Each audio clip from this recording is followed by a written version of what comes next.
John Dickerson joins us now from Washington. John, always good to see you. Great to be with you. All right, we heard Chief of Staff Reince Priebus defend the president's declaration that the press is the enemy. Is this now part of their strategy?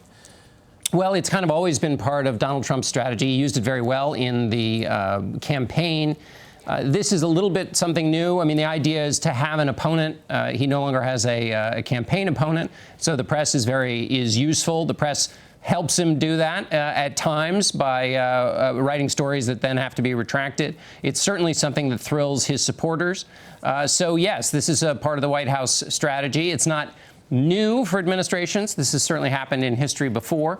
But when the president uses the language he did, that is something that's new. John, as the president and many of his staff continue to blame the media, how long can this administration survive with this adversarial relationship? Well, they can survive quite a while. The challenges to an administration will really come from the surprise thing that will happen coming from overseas, and if the president can handle it. So far, the president has done a lot. He's done a lot to both give concern and a lot of hope to his supporters on Capitol Hill. On the big things, they think he's moving in the right direction, and if he follows through on the Affordable Care Act, on tax reform and on regulations, he'll be more productive than they could have ever hoped for. So it's really a question of what happens in reality, not so much this battle with the press.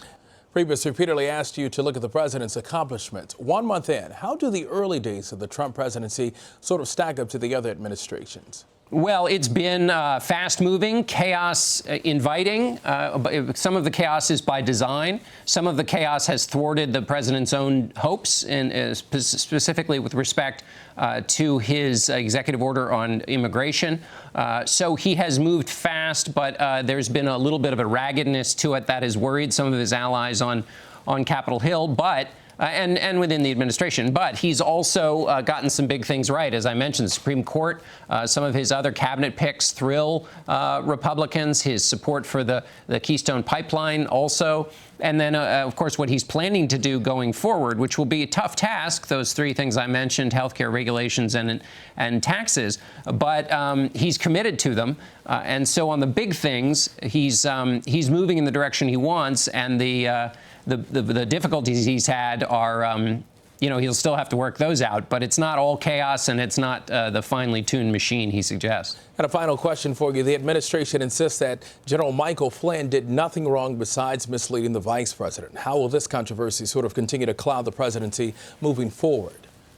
Oh, I think it only clouds the presidency if there are new revelations that come out either through the investigative committees or through the FBI or through the press. So I think it probably goes away for the moment, but there are ongoing investigations. And so it's going to come back in one form or another when those investigations are concluded.